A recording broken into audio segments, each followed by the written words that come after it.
Now let's talk about the calculation of the stress. For compression stress, it's simple because it's calculated using the strain times elastic module.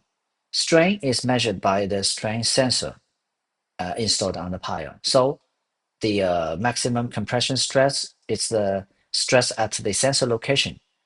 It may not be the maximum compression stress in the whole pile.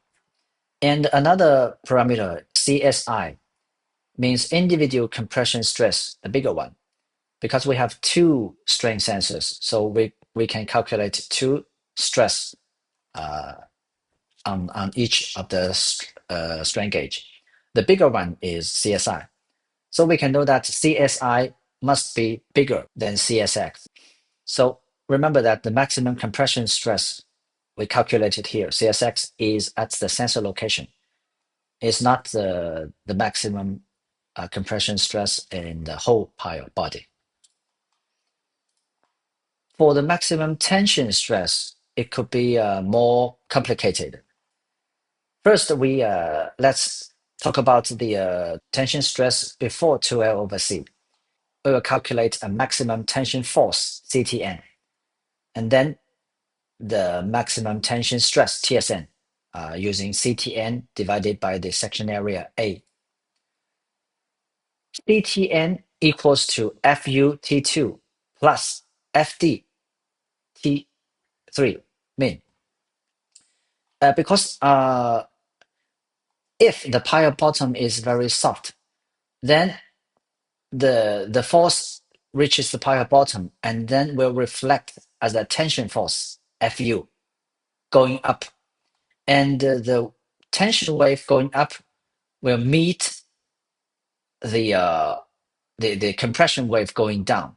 So the minimum compression force plus the tension force going up will produce the maximum tension force, CTN. This is before 2L over C. So TSN equals to CTN over A. A is the section area. For example, for this pile, at the bottom, the wave up will reflect as a tension force going up. But if the reflection wave from the pile bottom is a compression wave, then before 2L over C, there will be no tension stress. There will be no tension stress. But when the compression wave reflected from the pile bottom reaches the pile top, it will again reflect as a tension wave going down, right? Because the pile top is free. We know that a compression force reaches the free pile end, it will reflect as a tension force. Then we will use a similar way to use the downward tension force plus upward minimum compression force. Then we can get another tension force. Then we compare this tension force with CTN that we calculated in the previous slide. Then we take the bigger one as CTX. We take the bigger one as CTS.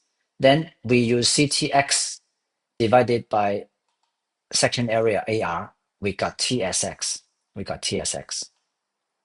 So finally, we use TSX as the maximum tension stress in the whole pile body.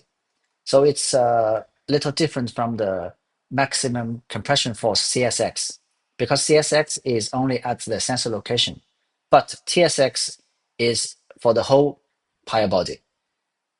But in case method, we cannot know where exactly is this maximum tension stress. This is how we calculate compression stress and tension stress.